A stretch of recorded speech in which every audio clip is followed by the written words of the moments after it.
Is it to It's critique because your I own want to critique performance? myself, yeah. That's actually pretty cool. I would never want to do this because I'd be so embarrassed. Well, that's why you do it, because you start out and you cringe. But the whole point is that it's an end. You have to, in order to have good talk, you have to treat it as an end-to-end process. So you actually have to see Okay. the other end. Bro. You sent us notes, yeah? Yeah. Yeah. Yes. All right, guys. Why do you have, oh god. Let me know if you can see these notes. I think I can. We're going to talk about the Wilmore conjecture. Wait. Today we have Henry, who's going to talk about the Wilmore conjecture. Let's give him a warm welcome.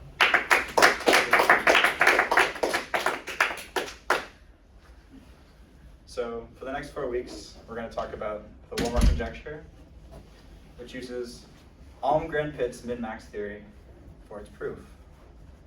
And that's going to involve some geometric measure theory. But first, let me remind you what the Wilmore conjecture is.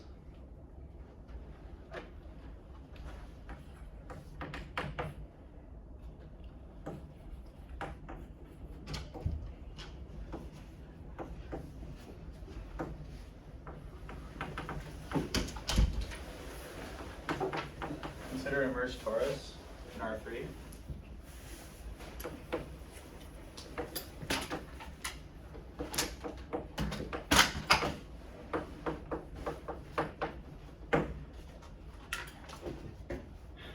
Then the square of the mean curvature integrated over the torus must at least 2 pi squared.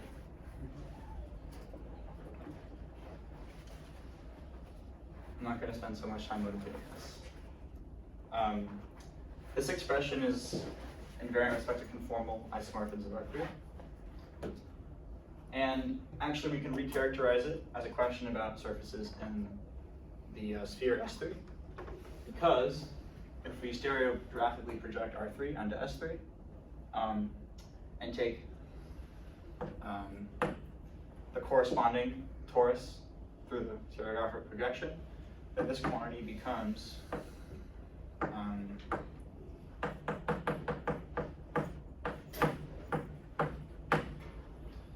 this is the mean curvature of the new torus in S3.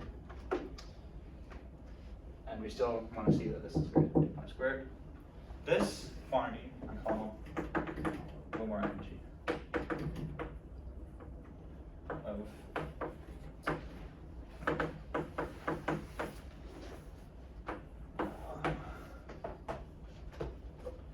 so this conjecture was proved, and that's the paper we're going to go over. In fact, more is true. Isn't it with 2L? Is what with 2L? With a Wilmore. Oh, it's very So, in fact, if more is true, it is not true. It is not just only true that this is bounded by 2 pi squared for a torus, but it's also true for a surface of genus G. And the optimal torus is the Clifford torus. Clifford torus. And Clifford torus is just write it.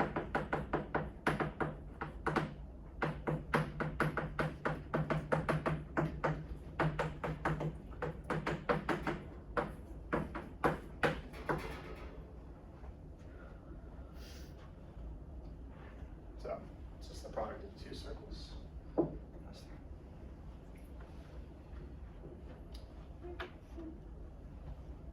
Any questions? So the Clifford torus is moving because the H2 in this 0, right? Sorry. Yeah, so we'll have 0 mean curvature. Kind of interesting. Yeah. Also, if you go back on the stereographic projection to R3, you get like a regular torus. Yeah, so I think, actually I didn't say this, so I actually couldn't find a statement of this properly, but seemingly when you go back, you do get, according to Yosef, it's this torus. equal to one, yes, for the inner and outer radius. This is what Wikipedia says. But yeah, I couldn't find the source for that, but thank you. That's a good addition. Okay. Looks like so juicy. Like if this was a donut. Yeah, it's like a real fat torus. juicy. Like I think maybe I didn't drop like these things like really like. You will contain so much jam in it. The Wikipedia image contains the phrase perfect donut in the file name. Nice. Yeah, so the goal of these 4 weeks is to prove that the perfect donut is in fact perfect. Very good. All right. So Does this have applications to Duncan and so on? it has it's important for applied donut theory. Okay, that's what I thought. Very good. I should have brought donuts. Sorry. Okay, so we're gonna talk about geometric measure theory. Yeah, sorry, can I ask now, like, is there like the linear energy, does that mean anything? Does it mean anything? I couldn't tell you exactly what it means, but I do know that like there's somehow a related problem related to wanting to understand asymptotically flat like space-time or something, where you like want to understand the integral of like curvature squared. Mhm. But I don't know. I mean, we can say like we're trying to minimize how curved our embedding is. And like this thing is a nice expression because it's conformally invariant. So like if you scale it down and up, it's the same. So you don't gain anything by like shrinking your torus. So like I guess in my current view, it's like better motivated by being an expression with nice properties than a certain physical interpretation. But Another maybe unnecessary comment is that it's very surprising that this thing probably has a minimizer that's non-trivial, because somehow if I just wrote down any old energy, it would probably be minimized by something that goes to infinity or goes to a point or degenerates in another way. Although here this seems like the nicest possible torus in S3 is also the minimizer. So it's not true for area, for example. Area is worse, right? The area of torus just wants to shrink. Alright guys, love to cover. Let's cover Hausdorff measure. An X be a metric space. For n greater than 0, this constant. This constant is the volume of the unit ball in Rm, but this is defined for any real m.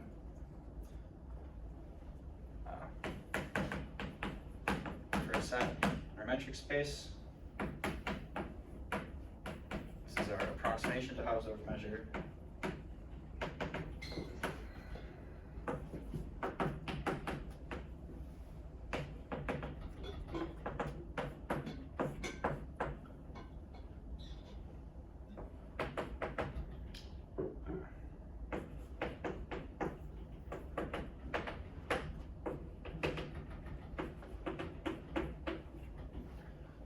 So I'm defining this quantity Hm delta, which is this expression where I take the infimum over all covering Cj, which cover Za, and which have diameter at lowest delta. This is like an approximation Hausdorff measure. So notice that smaller delta gets, the fewer choices I have of covers. So this quantity is decreasing in delta. Like delta. Really take the infimum, right? Yeah. So 0 less choices, then it should go up. as delta becomes smaller. Ah, yeah, it's, oh, yes. So Thank you.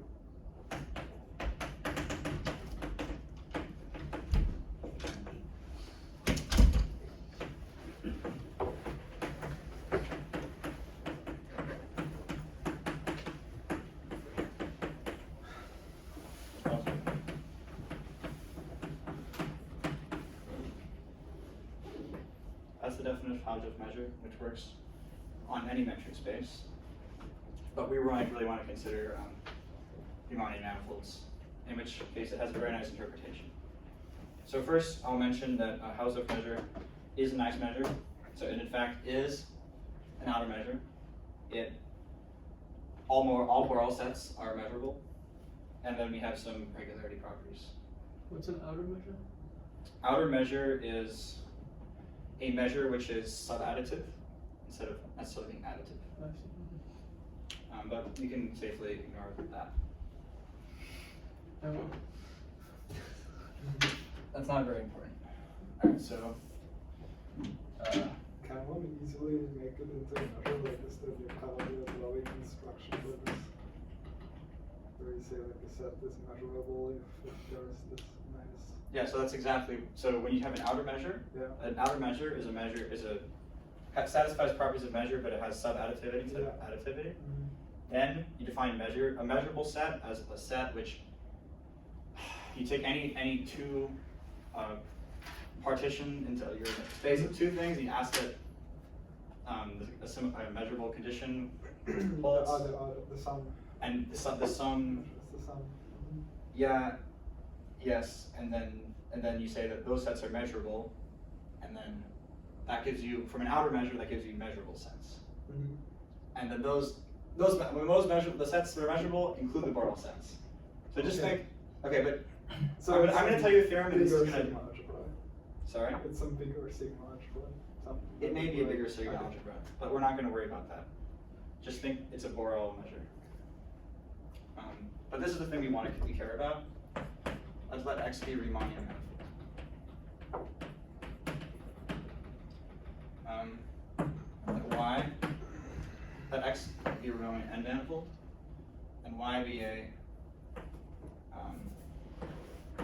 submanifold. So an m-dimensional submanifold of n manifold. Then HM. So the m-dimensional Hausdorff measure on Y is the induced volume measure. Wait, do you mean the M Hausdorff measure? Oh wait, never mind. Yeah, okay. Like you take the Riemannian like metric space structure on X, it just. So this is like why. This is why we like Hausdorff measure. It gives us a measure which is like it's a measure on the whole space, but which is the volume measure on a space of that dimension. So really, like, just think of this is like how you should think about what Hausdorff measure is. But the nice thing is that now we don't have to. The thing we consider as support of our measure doesn't have to be a manifold anymore. It can be something that's slightly worse, and unfortunately, that's the things that we have to discuss. Because we can all suffer together.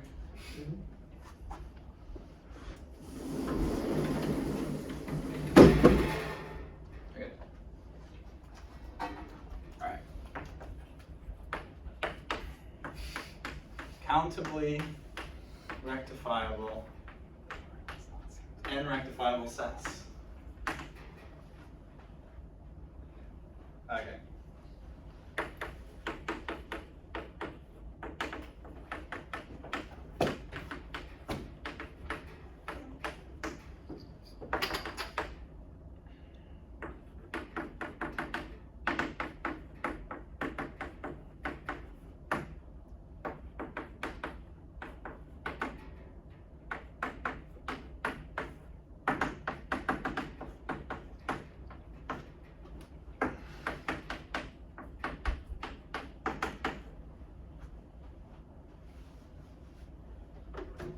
A set is countably n-rectifiable if, apart from a set of Hausdorff measure 0, and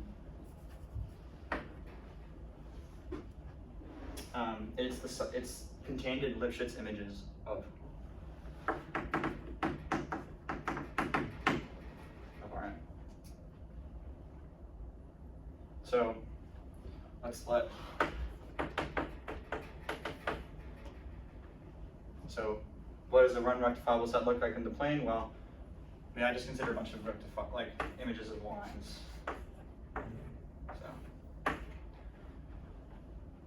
So it's a one-dimensional. In some sense, it's one-dimensional. But like not the topologist sine curve or Christian. That's content. The topologist sine curve It's not- will. Oh, actually, it will be. Even okay. The reason it is you might worry that as we go here, it's failing to be Lipschitz, But you can. but we have the speed it countable up. property, so we Yeah, can okay. just beat that. So Yeah. yeah, there's a lot of weird things that But we like can beat. some contour dust is kind of really Wait. rectifiable. and Sorry, that Henry, is- can you explain that again? Why is the college design here? Yeah, so the reason is like we need to cover this set Sure, by Lipschitz images. sure. So what I say, so I'm gonna say to consider some beginning part of it. That's Lipschitz. Sure. Image of iron. All right, now take another bit of it. That's worse, but still Lipschitz because we haven't gone to the infinitely badness. Okay. And just keep doing this. And as we go, the Lipschitz constant is getting worse, Right. but we're guaranteed to cover every point. You break the topology of sine curve into countably many pieces that are Lipschitz graphs with worse and worse constants. Okay. Sure, I guess you can always do this. Okay, that makes sense. So this seems like a weird definition. But I claim it's very nice because of the following theorem.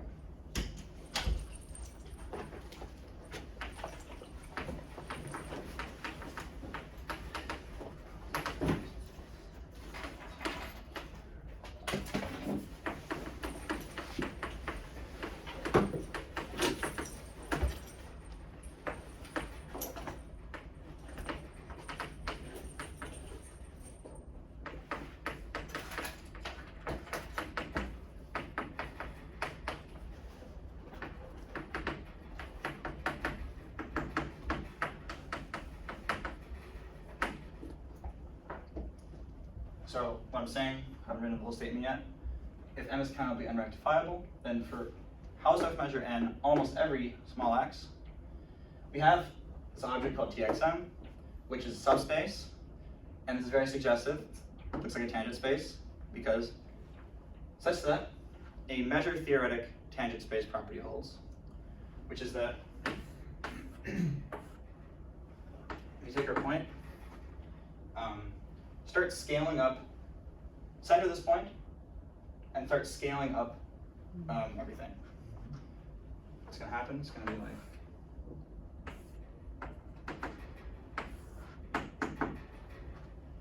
scale up. What we're saying is that as like the measures indicator function of m times Hausdorff measure, this measure, this measure, this measure converges as measures, weakly as measures to the measure indicator of the tangent space times Hausdorff measure. And things converge weakly as measures, that means that they converge when paired with every compactly supported continuous function. So that's nice. So we have tangent spaces. So like they really are sort of n-dimensional things, and we have tangent spaces. So, and I'm not going to go so far into this, but because we have tangent spaces, now suddenly we can do calculus. We can have tangent vectors, push them forward. And there's another theorem which says that if you have a Lipschitz function, then almost everywhere it's going to be differentiable.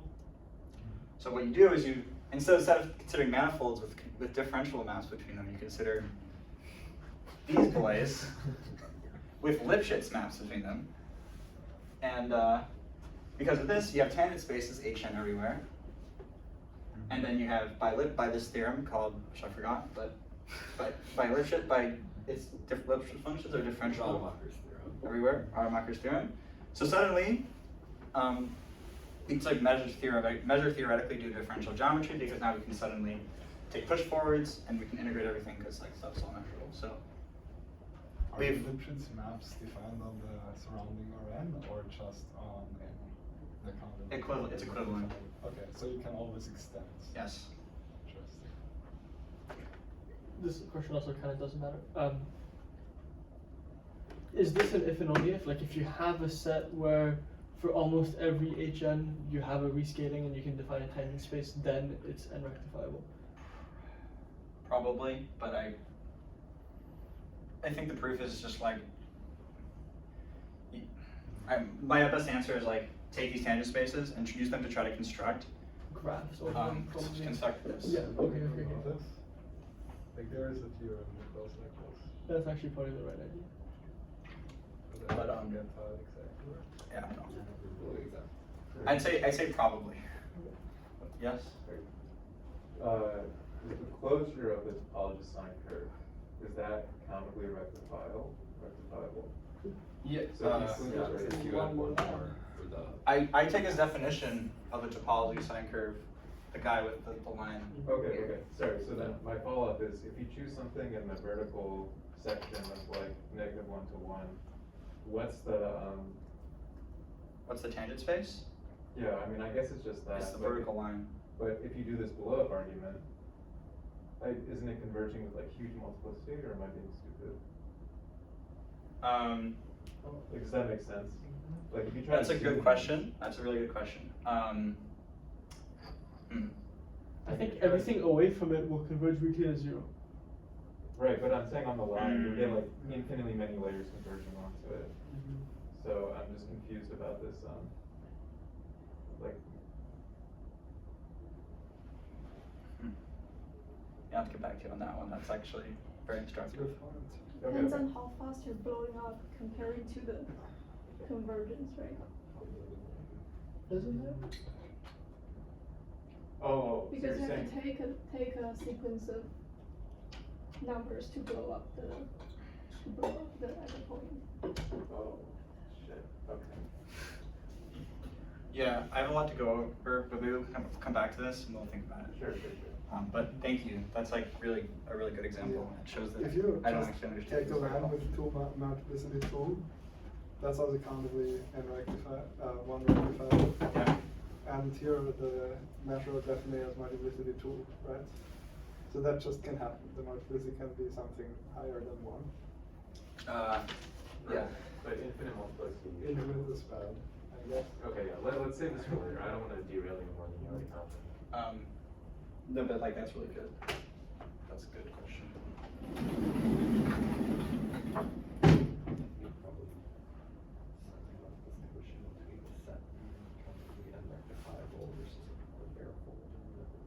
Okay, so now let's talk about rectifiable variables. So this is actually instructive to you, Jared, because something bad about this is that it doesn't have locally finite measure. Right. And actually, the definition of a rectifiable variable explicitly says no. Doesn't have that. Alright.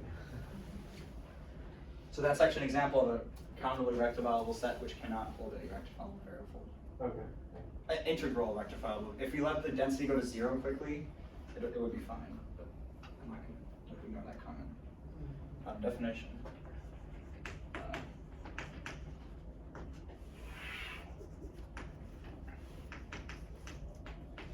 So consider a countably unrectifiable set in R of the big N. And let theta Hn measurable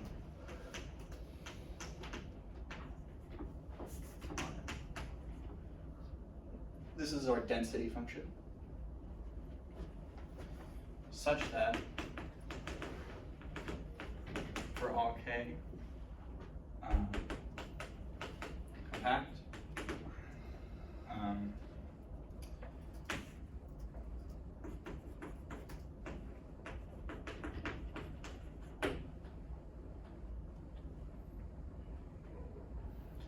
so consider the setup, then a rectifiable variable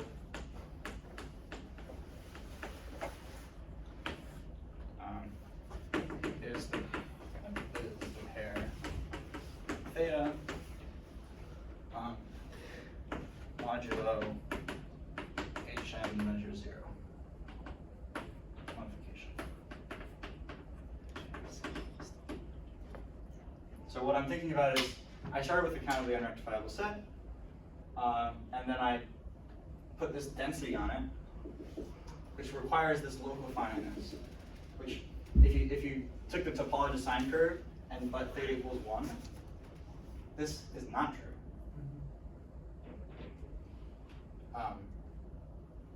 So under those conditions, we say this is a rectifiable varifold.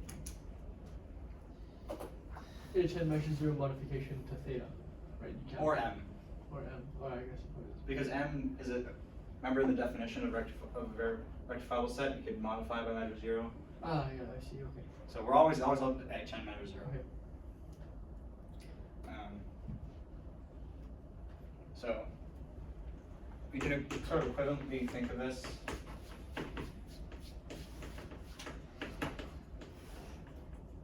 as a measure. The weight measure of M is indicator of function of M times theta times dH.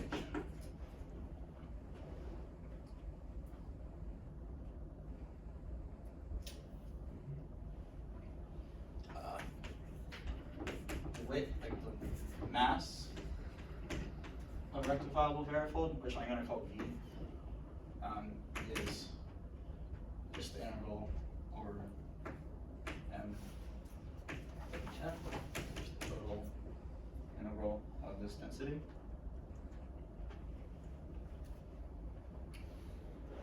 So now I should give you some examples. So any n-dimensional embedded submanifold is immediately rectifiable varifold with theta equals 1. I said that, so I'm not going to waste my time writing it. But we could also say, consider sums of manifold, formal sums of manifolds with different multiplicities. That's a real strength of varifolds, is that we can have multiplicities. So like, you might want to consider, say, a pair of lines, each with multiplicity 1, get closer together. Well, do they converge to one line? No. Well, in the varifold sense, they converge to a line with multiplicity 2. And like, we kind of want to keep track of the multiplicity when doing blow-ups and doubles. I guess one more last thing I should say is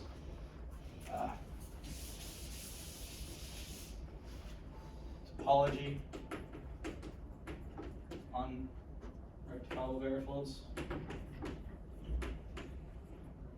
is the weak topology on measures.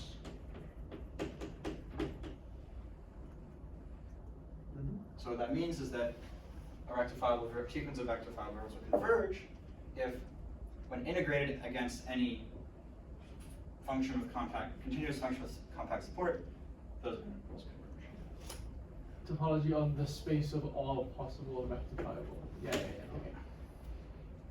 Is it complete with respect to the weak topology?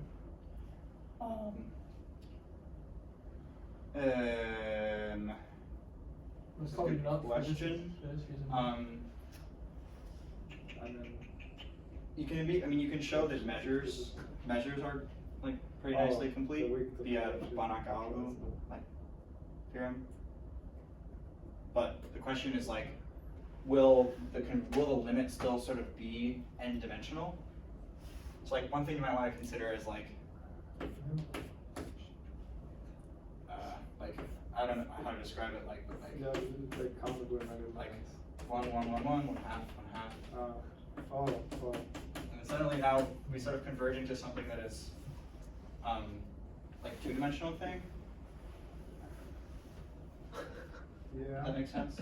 So in this example sort of shows us that we need an additional condition on the sequence in order to get a convergence to something that is still unrectifiable. And this is going to be made precise later in the talk. Nice. Okay. So I told you about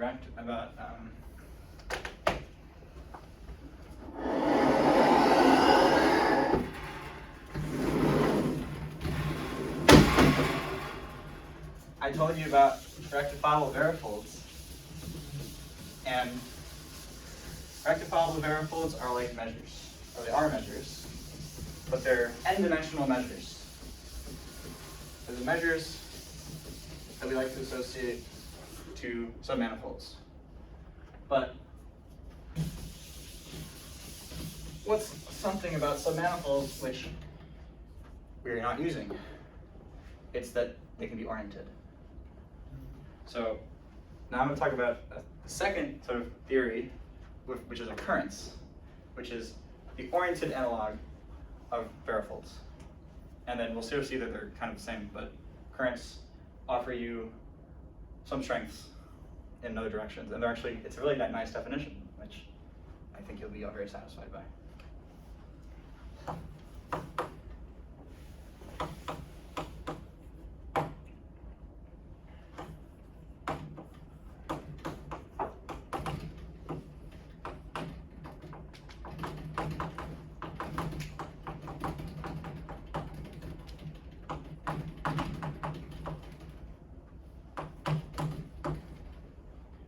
Consider the set of smooth and differentiable forms on open set U in R to the big N. Wait. Differential n forms.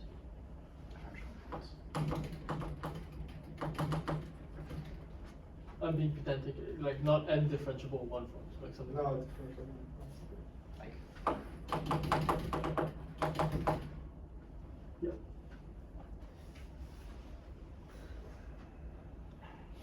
so remember from the qual, if we did this with n equals 0, this is the set of test functions we use to define distributions. And that set of test functions has a topology, which is annoying, but what the topology is that you say that the functions are supported in some compact set, and that within that compact set, all derivatives of them converge uniformly. If that holds, then the functions converge. Let's put the same topology on this set of n forms, where same thing with support, and then I just say coefficients in these coordinates converge ultimately. I didn't want to write out that. But with respect to that topology, now we can do the beautiful thing which you used to define the distributions, which is take the dual space. So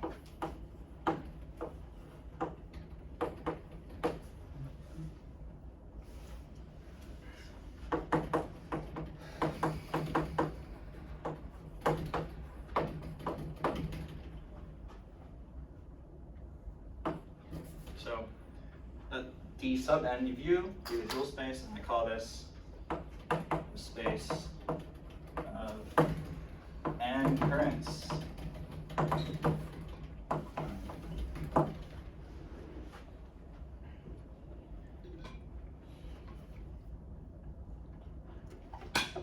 We give the space of n currents on U the weak topology, i.e. the weak star topology. So a sequence of currents converges if it evaluated on any n form, those converge.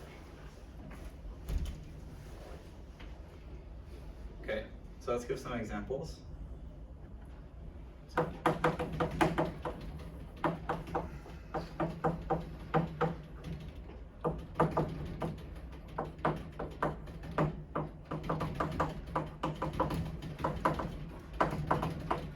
So let M in R n be a submanifold dimension n, oriented. We've chosen orientation, I guess. And what we can do is define on the inform omega integral on m omega. We can do this because m is oriented. If we didn't choose an orientation, we wouldn't know how to integrate. So this is a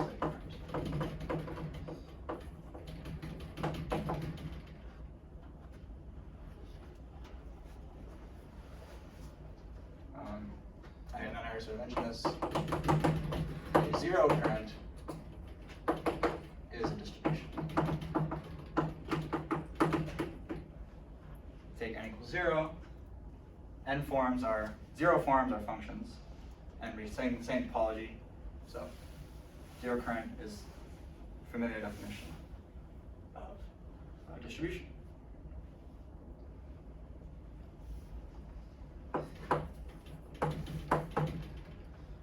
Okay, so now I can get a little bit more into the details. First, I'm gonna switch the order. I'm gonna I wrote here. So one thing we can do on forms is we can take their exterior derivative. And since we tell them we have to take the dual space, well, suddenly now we can dualize that. And that's quite nice. So.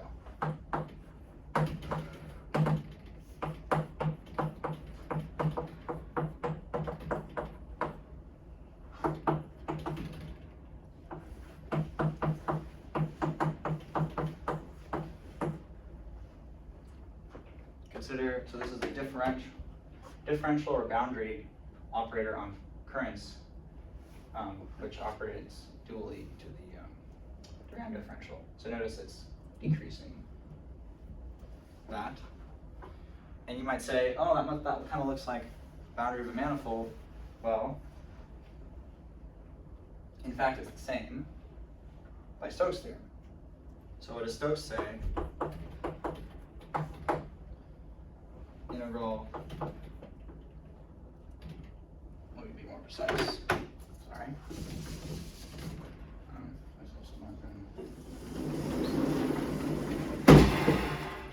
Let n, so manifold boundary, or chosen an orientation.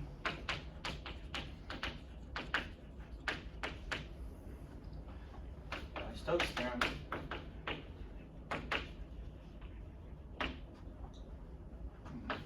Omega n form.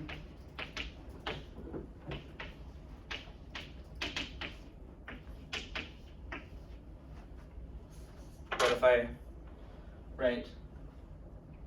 say that Tm is the current associated to M and Tdm is the current associated to dm, well, this is what? This is Tm of d omega. By definition, that's dTm of omega. But this is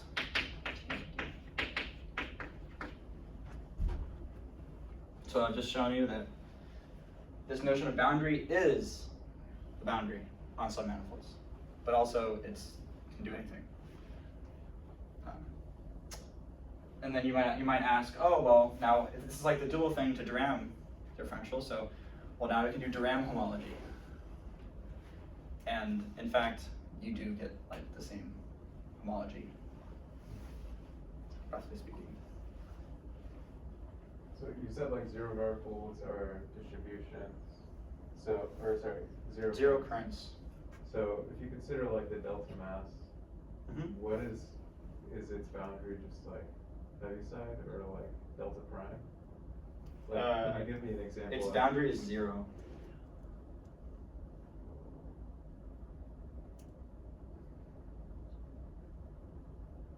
Sorry, can you do that out? I'm just slow.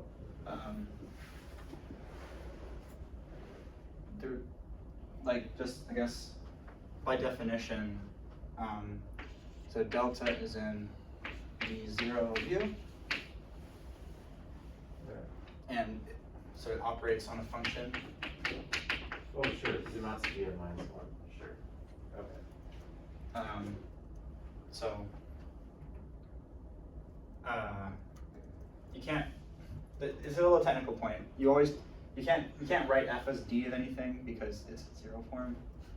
So you just define define d of any 0. Distribute any 0 current equals 0. Okay. Sorry, let me ask another question. Can you give an example of like the delta operator for a current that's not induced by like a sum of like embeddings of manifolds?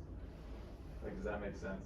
I just want an example where it's like your current isn't like a Yeah. manifold. So you want to so like somehow a Take delta derivative mass, at a point? a delta mass corresponds to like a submanifold. But what can we do? We can spread out a delta mass that becomes a function. So what you might want to do is like consider like kind of like a spread of submanifolds. Oh, okay. And then Um, how would you compute the? So I guess let MT be a family of submanifolds, and then do T. Let's define T of omega is integral.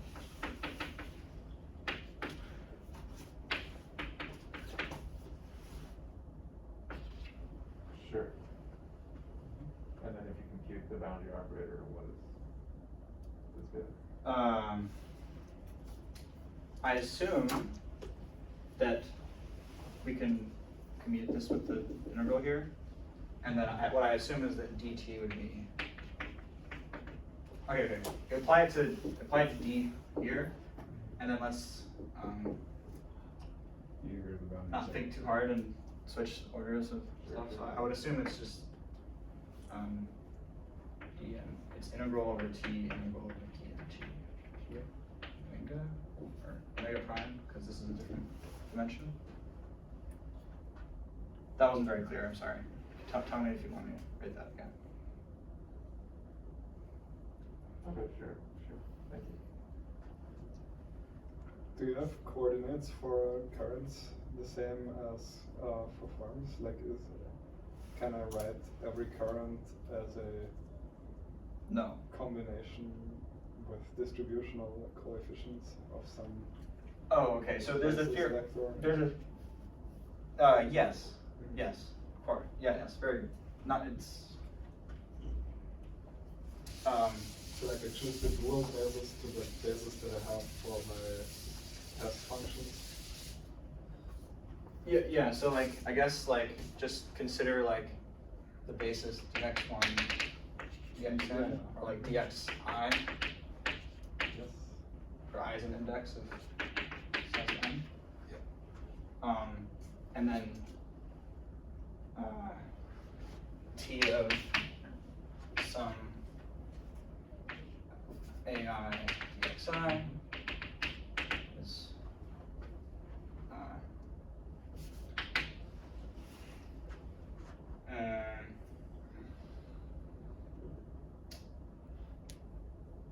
I'm sure there's a way to do it, but I I think there can't should be figure some it out. coefficients t sub I maybe, which give you the action of t of ai dxi.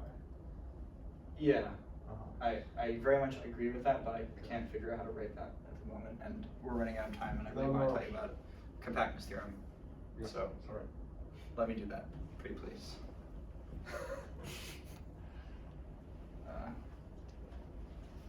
Yeah. I think the other races might There's more boards left.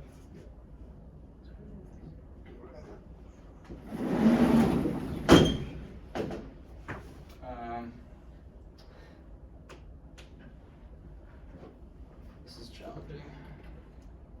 Yeah, I think I want to keep this, so.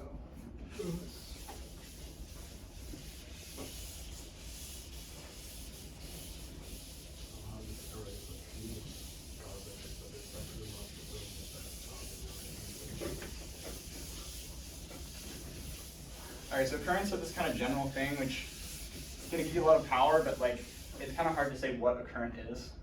Just like it's hard to say what a distribution is. I mean, you could say it's like a sum of derivative of continuous functions, Yeah. but that's also doesn't really help. I think that's a really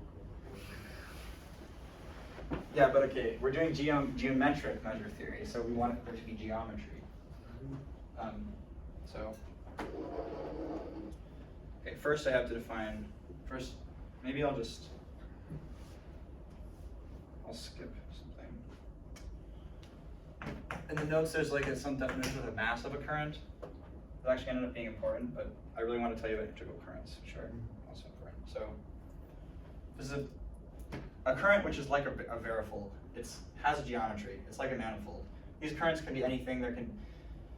The example Jared asked for, we can smooth out a bunch of manifolds. That's not really something n-dimensional. That's like a smear of n-dimensional things, which is not what we want.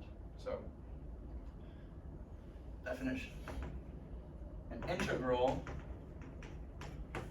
M current is a current of the form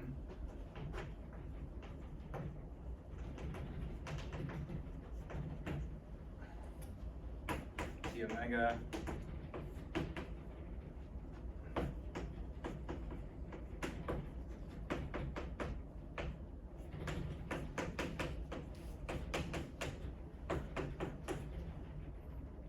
where there's a few things going on here. This guy is captively and rectifiable subset. So we're integrating over an n-dimensional thing. No smearing allowed. This guy is a Hn measurable n vector, i.e. wedge product of tangent vectors, which is an orientation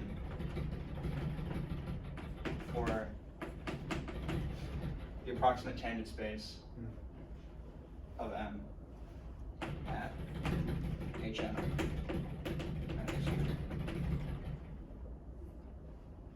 And this guy's some integer value, positive Hn measurable.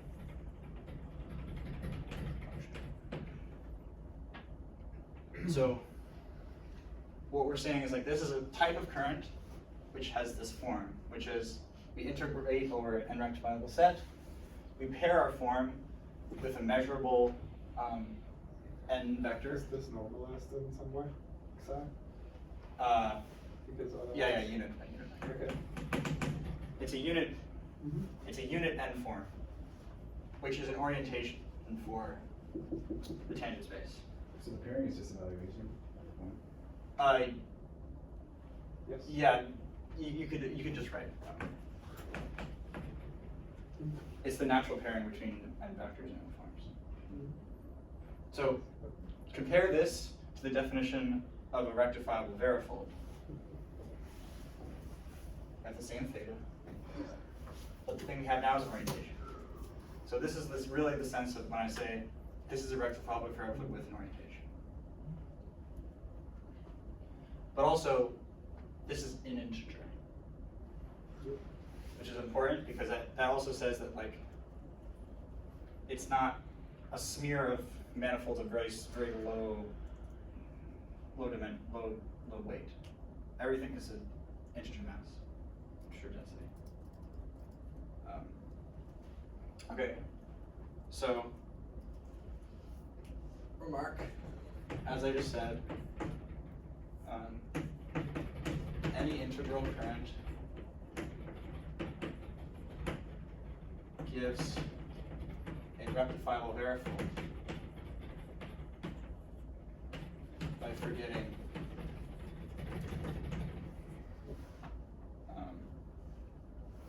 this. And I push a detail onto the rug, which is this condition, which I can talk about. And yeah, the other thing I want to say is the mass of T is the mass of its variables.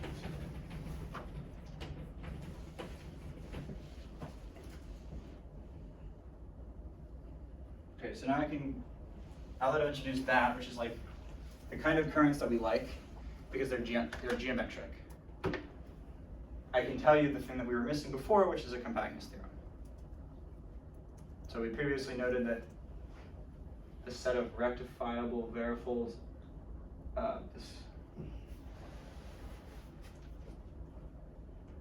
we previously noted a non-compactness in the set of rectifiable varifolds here, like in this sense. So we'd like to identify conditions under which that does not happen, and we in fact do have a limit, which is not something of a different dimension, it's the same dimension. And that's the theorem which I'm about to tell you.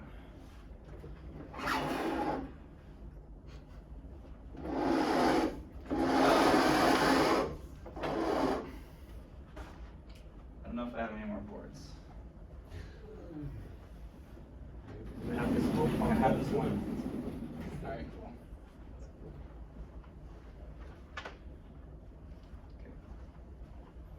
Okay. Here,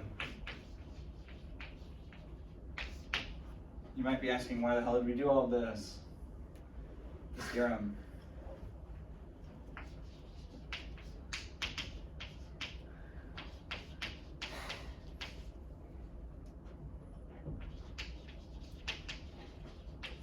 Integral and currents such that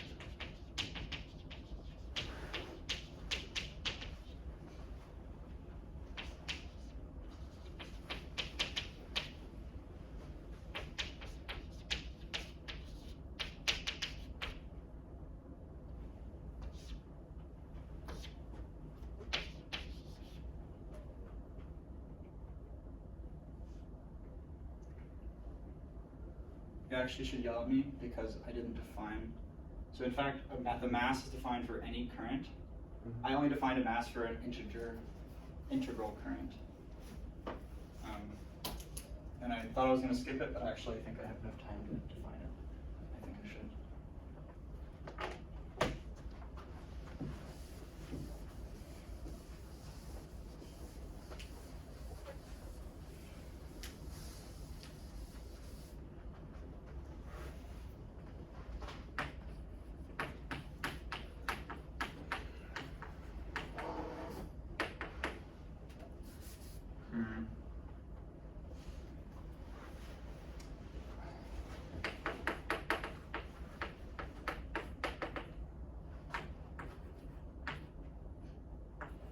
So consider an current. We consider a subset of U, which we'd like to think of as being a compact subset, but let's not specify that yet. Its mass, W, is sub omega and form whose support lies in W of the pairing such that omega is 1 of.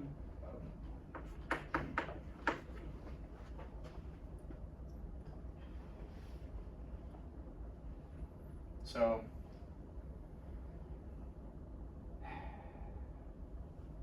this is like saying that this current is continuous with respect to the C0 norm of currents. L1. Yeah. This is like the currents which have finite L1 norm.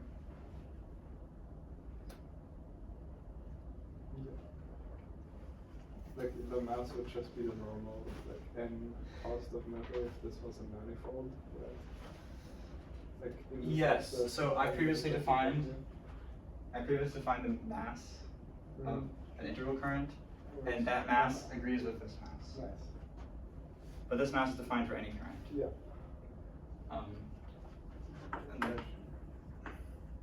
And what we can do is, whenever you have a linear functional represented that's continuous with respect to C0 norm, I think Reed's representation theorem, this will imply, if this is finite,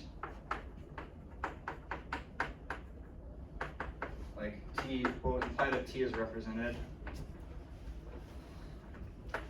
by a measure. So I'm a bit confused. So there you define the mass of the integral current to be the mass of the manifold. It's the same. That's the first stuff. That's the definition you should take as the original one, and then But if we- this one agrees with that one. So if you just drop the orientation, then are they supposed to be the same? Because if you have two things with a different orientation, but with like the reverse orientation, if you just drop it, you get 2 times, right? No. I'm not sure why you get 2 times. Like if I just take W and then with the C orientation and take W with the minus C orientation, its variable is M. Yes. Mm, I'm not sure why we're taking no, 2 no. orientations Like simultaneously. if I take the current and negatives the current, Mhm. it sums up to 0. It must. Yeah. And the 0 current does not have M as standard M variable. So the mass is but the variable M is just the set, right? Yes. Oh, I guess, yeah, it's a little, maybe like, M is maybe the smallest possible variable that you can choose here. Like it's true that you could have like 2 copies of M with different orientations of psi in this. I don't think that's... Yes, but I think in I this... think then in that case, just okay. Here's what you're saying. You're saying that this decomposition is not unique Like your choice of Like M. you cannot just because you can drop have the another, or orientation. you can take the opposite orientation and like add those together. Mhm. But this theta is always positive. Yeah. So that's what actually gives you unique representation because you can take like But you can write a W and C in different ways. No, but Yeah. for each point in No. M, there is only one Xi. Oh, I see. Mhm. Okay. For almost, like H and almost all X, there is only one Xi.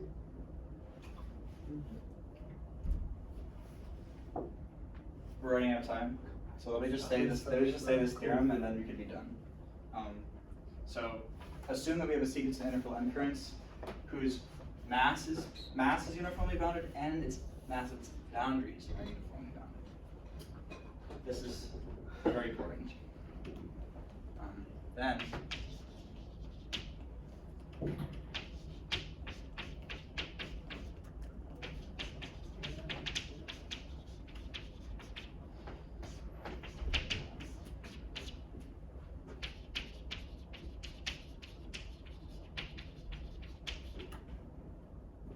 And you want this condition for all compact W and U or something. thank you. That's cool. Now let me just give you like one little bit more. It's not immediate. So if T is an integral current, if T is integral, we don't know much about. It's hard to really say much about its boundary, but this theorem actually allows you to prove that dt is integral.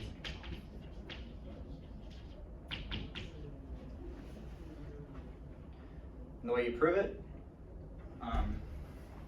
approximate T by nice currents, which are kind of like polyhedral. Those currents which we understand have integral boundaries. Then, so we get convergence, and then since this converges, and by this theorem, this is integral. The other thing which we like to use this theorem for is extracting area minimizing currents. So if you've heard of Plateau's problem, where you want to find the minimal area solution to a certain boundary value of the problem, this is going to allow you to find a solution. That's. Thank you.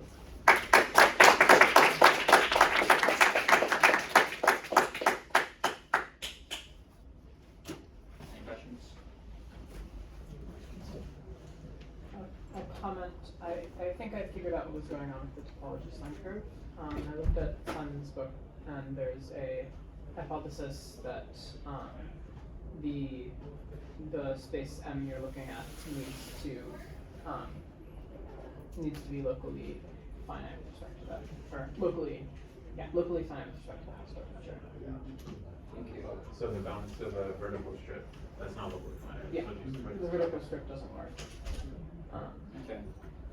I think maybe if you get rid of the vertical strip, it suffices to be locally finite kind of around the points in your space, and then you can make things work. If you get rid of the strip, it is already locally finite. With the existence of continuous spaces? Yeah. What's the topology of variables again? You said it's induced by the mass? It's measures. So it's the weak topology by pairing with continuous back and support functions. Okay, so you still throw functions. Okay. Yeah. But then how does the mass induce that topology? So the mass gives a stronger topology. Okay, so stronger. Like it's like saying. Sure, if you convert the mass, then surely you conversion. Yeah. Okay, but it doesn't get the same. Yeah. There's a lot of other. There's like some bunch of other metrics on things that I didn't talk about. but- Before everybody heads to tea, Shuli and Yuji, you guys get to give the next 2 talks. And does someone want to give the 4th talk? Sure, I can do it. Yeah? Yeah. Okay. Who wants to speak next week? Okay, and then Joe. Okay. Great. That was a great talk. Occurrence. All the time. Very nice talking.